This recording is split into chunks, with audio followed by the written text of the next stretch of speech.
5 seconds, 2 seconds, ready. Sir, I should like to thank the honorable members who have participated in this debate, and I would like to begin by saying that I am sorry that I could not be present on Friday when some honorable members spoke, but I have gone through their speech and I have taken all the points that they have made. Sir, the debate was very constructive and I would like to thank the honorable members for their very valuable suggestions from both sides of the house, and it was clear that their intention was to strengthen the defense of the country and to see that the defense expenditure is put to the best use. These were the two underlying considerations which were weighing with the honorable members who spoke. Many honorable members have referred to our brave soldiers and have referred to them in glowing terms. I would like to associate myself with these sentiments, and I would also like to thank all those who were involved in seeing that the Army, the Navy and the Air Force function effectively, because behind every soldier there are production units, there are scientists, there are administrators, there is the whole army of people supporting the defense forces, and all of them must today be thanked and their role must be acknowledged. I do not want to go into the different areas about which people spoke. Sir, there were some points, some discordant notes. I would call them not one, but there were some.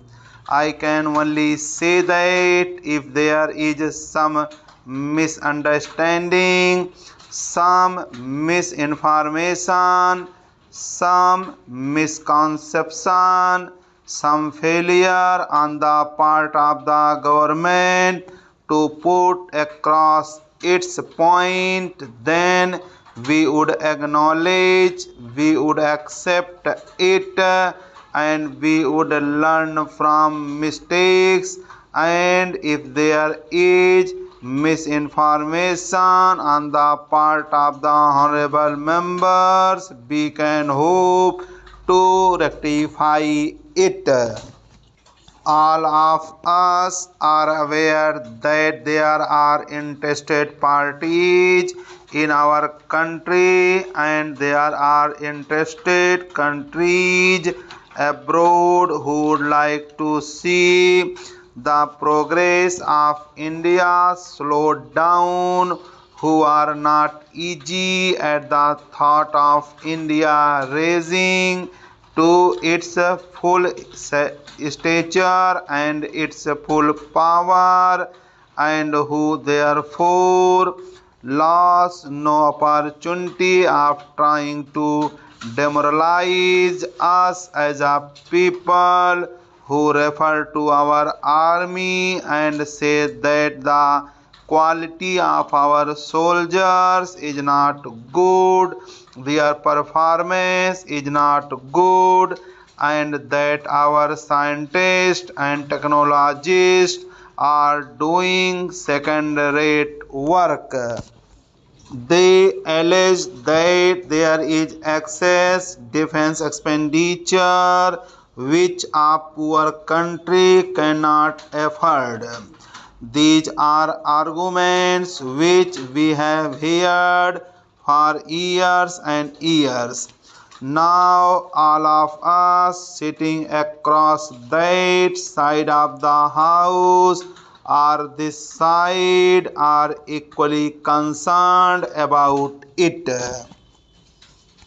Suppose we are developing a weapon system and there is somebody who wants to sell a weapon system.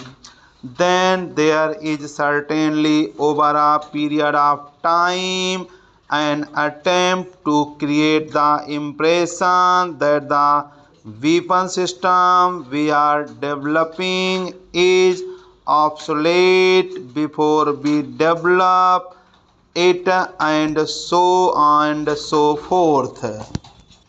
That is the general point that I was making. I think that is a point well taken.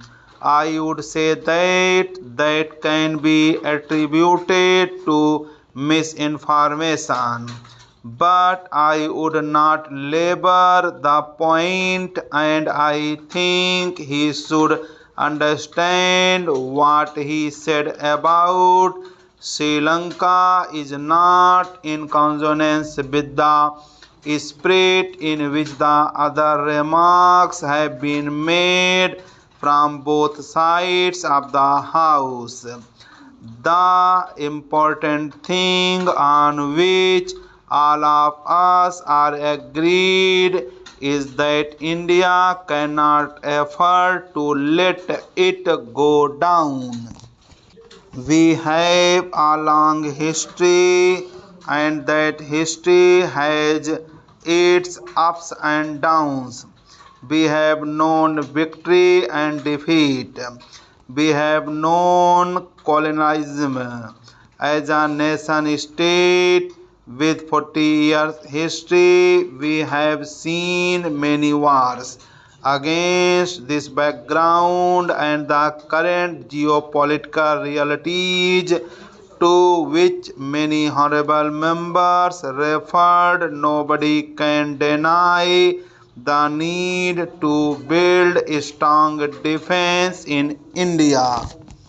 That is one point on which I think we are all agreed, and I think all of us know by instinct and by analysis that if we leave a window of vulnerability open in this country, it is the surest way of inviting aggression. That has been our experience, and it is the one thing we must avoid at all costs. The other point on which the House is agreed is that this is too large a country and too important a country to be subservient to any other country, whether in the matter of defense or in the matter of independence of judgment or expression of views. Therefore, we have chosen non-alignment in this country since the days of Pandit Jawaharlal Nehru, and it has stood the test of time, and it has the support of all sections of this house and this country. But the price that has to be paid for non-alignment is that we have to pay for our own defense, that we are under nobody umbrella. Whenever we view the question of defense expenditure in parliament, we have to keep these basic facts in mind and decide judicially.